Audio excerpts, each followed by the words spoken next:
Comprendre les produits de bourse avec nos vidéos pédagogiques. Aujourd'hui, comment choisir un produit à effet de levier? Il existe de nombreux produits à effet de levier, aux caractéristiques différentes, mais tous ont le même objectif, l'amplification des variations du sous-jacent. Alors, comment choisir entre un varant et un turbo, ou un leverage et short? Le premier critère à maîtriser pour trouver le produit à effet de levier le plus adapté à son profil est de connaître les paramètres qui influencent la valorisation d'un produit. L'évolution du cours du sous-jacent est un élément déterminant pour comprendre le prix d'un produit à effet de levier. Pour un produit haussier, un call ou un leverage, plus le cours du sous-jacent augmente, plus le prix du produit de bourse s'apprécie.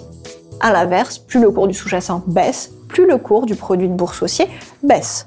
Pour un produit baissier, un put ou un short, c'est une baisse du sous-jacent qui sera profitable à la valorisation du produit à effet de levier. À l'inverse, la hausse du sous-jacent sera défavorable au prix du produit de bourse baissier. Le cours du sous-jacent n'est pas le seul élément à prendre en compte. Les varants, par exemple, vont avoir une exposition plus ou moins forte au temps qui passe et à la volatilité implicite. En effet, plus la maturité d'un varant se rapproche et plus celui-ci perdra de la valeur quotidiennement. Quant à la volatilité implicite, qui est un outil de mesure anticipée des amplitudes futures du cours du sous-jacent, toute hausse sera profitable à la valorisation d'un varant call ou d'un varant put, tandis qu'une baisse de la volatilité entraînera une dévalorisation du produit. Si vous ne souhaitez pas être impacté par ces paramètres, temps et volatilité, il vaut mieux alors se tourner vers les turbos ou les leverage and short. Ces produits sont quasiment insensibles au temps qui passe et concernant la volatilité, elle n'a qu'une influence très marginale sur eux. Contrairement aux autres produits, l'effet de levier des leverage and short est fixe et quotidien. Chaque jour, c'est la performance en pourcentage du sous-jacent depuis son cours de référence la veille qui va servir de référence pour calculer la performance du produit. Point d'attention. Pour une période de détention du produit supérieure à une séance, l'effet de levier global sur la période peut être différent de l'effet de levier fixe quotidien. Ces produits doivent donc être utilisés pour des investissements court terme. Une fois le mécanisme de valorisation du produit maîtrisé, il faut se tourner vers les caractéristiques propres de chaque catégorie de produits.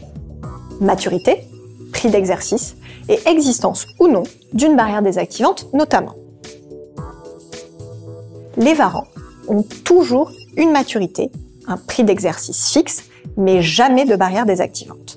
Seule la maturité met fin à la vie du produit. Ainsi, l'investisseur d'un varant, s'il peut subir une perte intégrale du capital investi, ne peut pas être désactivé, car contrairement aux turbos, les varants n'ont pas de barrière désactivante. Quant aux leverage and short, s'ils n'ont également pas de barrière désactivante, ils ne possèdent pas non plus de date de maturité. La durée de vie de ces produits est donc illimitée dans le temps, hors rappel anticipé du produit par l'émetteur. Enfin, concernant les turbos, tout dépend du type de turbo choisi.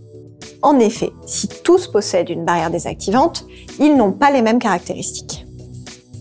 Les turbos classiques ont une date de maturité et un prix d'exercice fixe égal à la barrière désactivante. Si cette dernière est touchée, cela entraîne la perte intégrale du capital investi. Les turbos illimités, comme leur nom l'indique, n'ont pas de maturité. Seule une désactivation met fin à la vie du produit. Le prix d'exercice et la barrière désactivante ont des niveaux différents qui évoluent dans le temps en fonction des taux d'intérêt. Cette différence peut permettre à l'investisseur d'obtenir une valeur résiduelle de remboursement qui peut être nulle en cas de désactivation. Les turbos illimités Smart fonctionnent comme les turbos illimités, mais avec une barrière désactivante à la clôture uniquement. Ainsi, si la barrière est franchie à la clôture, le turbo Smart est désactivé. L'investisseur, s'il peut obtenir une valeur résiduelle de remboursement, encourt néanmoins un risque de perte du capital, qui peut être total. Enfin, les turbos illimités Best sont à mi-chemin entre les turbos classiques avec maturité et les turbos illimités. Ainsi, s'ils ont une durée de vie illimitée, ils ont un prix d'exercice égal à la barrière désactivante, évoluant au fil du temps. Ils n'ont pas de valeur résiduelle potentielle de remboursement en cas de désactivation. La perte en capital est donc intégrale. À barrière identique, les turbos classiques et les turbos illimités Best vont permettre aux investisseurs d'avoir des effets de levier plus forts que les turbos illimités. Regardez bien ce tableau. Il récapitule les principales différences entre les différentes catégories de produits à effet de levier. Pour résumer, afin de bien choisir votre produit à effet de levier, il faut veiller à bien comprendre les paramètres qui impactent le prix de votre produit. Prêtez attention aux caractéristiques de chaque produit. Levier, maturité, prix d'exercice, barrière et bien sûr, avoir un scénario d'investissement. Évidemment, ne pas oublier que ces produits peuvent entraîner une perte du capital investi en cours de vie et à l'échéance. Ils s'adressent à des investisseurs capables de suivre leur position en temps réel.